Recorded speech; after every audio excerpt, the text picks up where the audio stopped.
श्रीराम समर्थ. परमार्थ कसा साधेल? ज्याच्यापासून माया उत्पन्न झाली त्याला शरण जावे. त्याला शरण जाण्याच्या आड काय येते ते पाहावे. करते पण टाका म्हणजे शरण जाता येते. माझेपणाने मिरवता आणि अभिमान कायम ठेवता मग भगवंताला शरण कसे जाता येईल?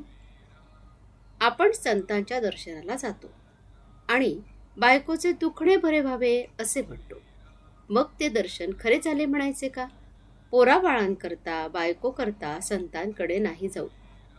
संतांनी नामस्मरण करायला सांगितले, परंतु मुलगा वाचत नाही असे पाहिले की आपली रामावरची नामस्मरणावरची श्रद्धा उडते. म्हणजे मी विषयाकरता नाम घेतो असेच झाले.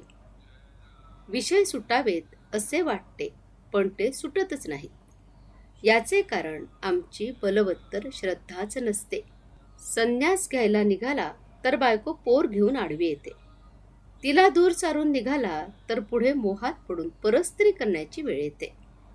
माणूस व्यसनाकरता हे सर्व करतो, परंतु परमार्थाकरता विषय आणि मोह दूर करून साधन कर म्हटले तर निरनिराळ्या सबबी आपल्या डोळ्यासमोर उभ्या राहतात.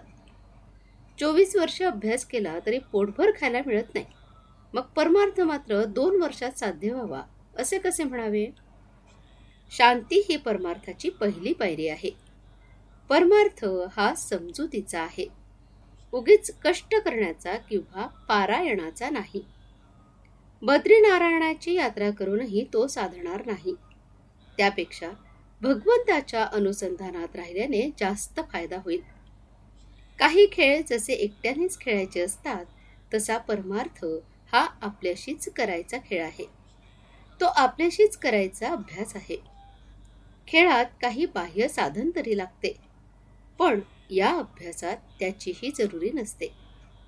परमार्थ हा वृत्ती सुधारण्याचा अभ्यास आहे. आपला परमार्थ जगाला जितका कमी दिसेल तितका आपल्याला फायदेशीर आहे. जगातल्या मोठेपणात मुळीच सार्थक नाही. खरा मोठेपणा नसताना उगीच मोठेपणा वाटणे हा तर फार मोठा घात आहे. अंतर्यामी स्थिर होणे, स्वस्थता येणे, सावधानता ठेवणे, दगदग सोडणे हाच परमार्थ होय. सतत आनंद मिळावा यासाठी प्रयत्न करणे याचेच नाव परमार्थ. जग काय म्हणेल म्हणून वागणे याचे नाव व्यवहार आणि भगवंत काय म्हणेल म्हणून वागणे याचे नाव परमार्थ. आजचे बोधवचन: कर्तव्यात भगवंताचे स्मरण हेच परमार्थाचे सार. जानकी जीवन स्मरण. जय जय राम. श्रीराम समर्थ.